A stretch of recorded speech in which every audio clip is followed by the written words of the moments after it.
یوسف را ندیدی؟ آن کودک عبرانی را میگویم. نه نمیدانم. تو را میآوردی؟ به پشت سر که نگاه کردم دیدم نیست. اصلا تو را با او چه کار؟ فلیح او را به من سپرد. اگر گم شود به سختی مجازات خواهم شد.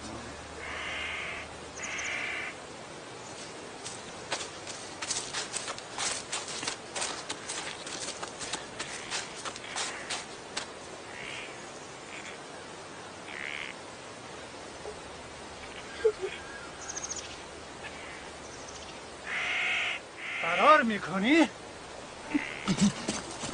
از دست من فرار میکنی؟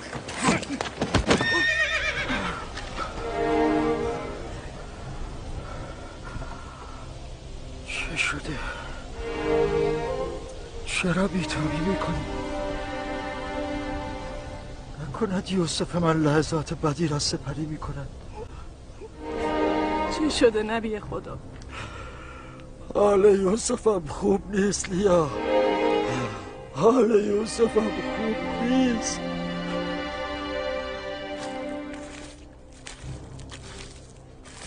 تا تو باشی که دیگر فرار نکنی. صاحبان تو گفته بودن که گریز پایی، اما من پاهای گریز تو را خواهم شکست. گریز از چنگ من ممکن نیست. نه نه نه نه، دستم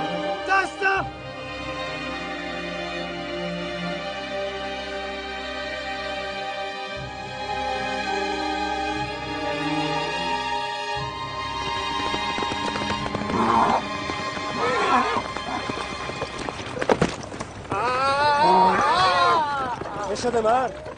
آرام باش ببینم. نمیدانم چه شد. به یک بار دستم درد گرفت. یه علت که چنین دردی عارض نمی شود. یا بار سنگینی بلند کرده ای یا به جایی خورده یا مار گزیده. پشت سر قافله که می آمدم دیدم که آن غلام عبرانی نیست. دانستم که گریخته.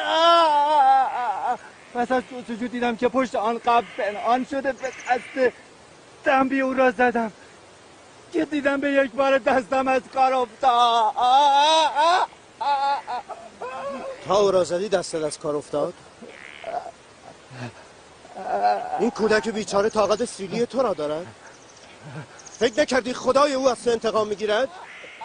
چرا گریختی؟ نگریختم. مزار مادرم است. خواستم با او ودا کنم.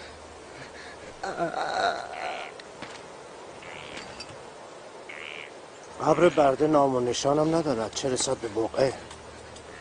اینجا مزار مادر یک برده نیست. تو کیستی یوسف؟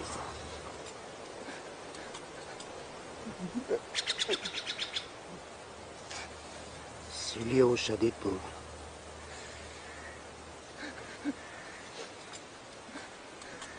تو میدانی اگر میگریختی من چه بلایی سر آن میآوردم؟ او آدم بدی نیست. تنها از ترس مجازات من تو را تنبیه کرد.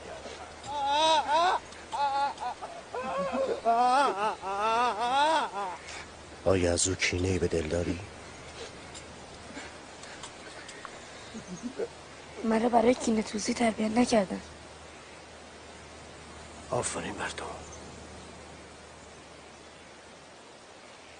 اگر او را ببخشی من هم بندهایت را برمی‌دارم. دیگر مرا نخواهد زد.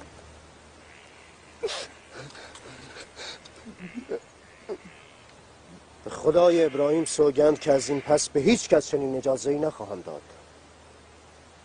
تو یکتا پرستی؟ من مالک ابن زهر ابن عنقا ابن اسماعیل ابن ابراهیم هستم، از نوادگان اسماعیل ذبیح الله. تو فرزند که هستی؟ منم فرزند که؟ من فرزند چاه هستم. پس نمیخوای نام پدرت را بگویی؟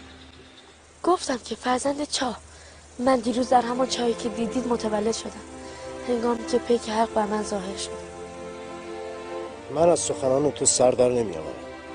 اگر نمیخوای خود را معرفی کنی مانعی نیست، فقط او را ببخش.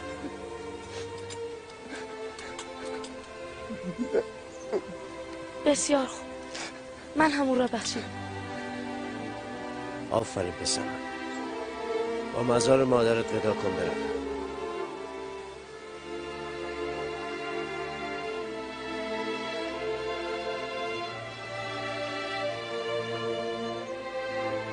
حرکت میکنیم. آماده شوید.